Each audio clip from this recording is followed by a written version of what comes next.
Bakunzi ba Magagi Burundi turabaramukije.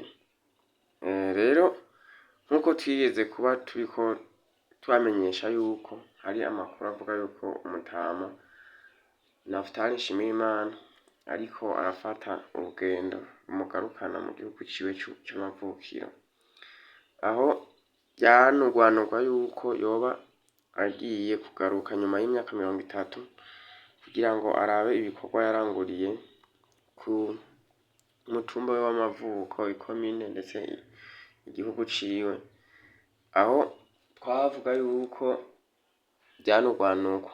Rero nkuko mubibona ubu ntibikiri agaseseshwa rumuri, inkuru n'impamo, inkuru niyo, biraboneka yuko atakiri muri Leta Zunze Ubumwe za Amerika, aho biboneka neza yuko yoba yamaze gufata indege imwe imuzana mu gihugu ciwe c'amavuko.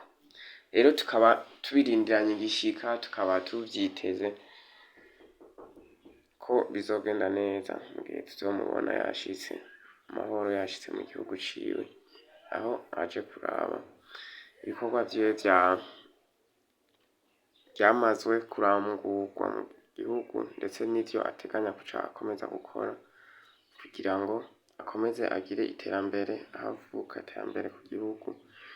Rero wumva ni ibintu vyiza cane, ni ibintu vyo kwishimira, ni ibintu vyo kumva yuko ari ingirakamaro, aho ari akarorero keza ku bandi bose, baba abari mu makungu atandukanye, aho ibikorwa biteza imbere igihugu, biteza imbere aho umuntu avuka, bitoreka gukorwa ngo nuko utari hafi yavyo, kuko riba ari iterambere ku gihugu cawe c'amavuko ndetse n'umuryango, inshuti n'abagenzi, aho abaronka ubuzima buronka, aho abagira ico bibafashije mu kibano canke mu bikorwa vyabo vya misi yose biba ari ingirakamaro.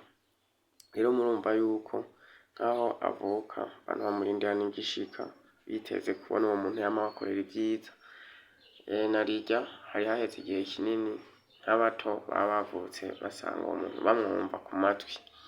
Rero bakunzi bacu ntitworeka kubashimira ku kuntu namwe mudahengeshanya kubana natwe, dusaba abataragira subscribe ko boyikora, abayigize nabo bakomeze kugira comment na share link kugira ngo ibiganiro vyacu bikomeze kugera kure.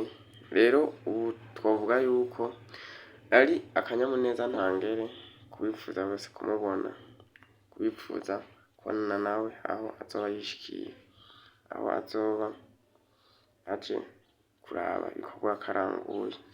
Rero ntitworeka kuvuga tuti mukomeze kubana natwe, ibiganiro vyacu nakagaruka, mukomeze muhezagirwe.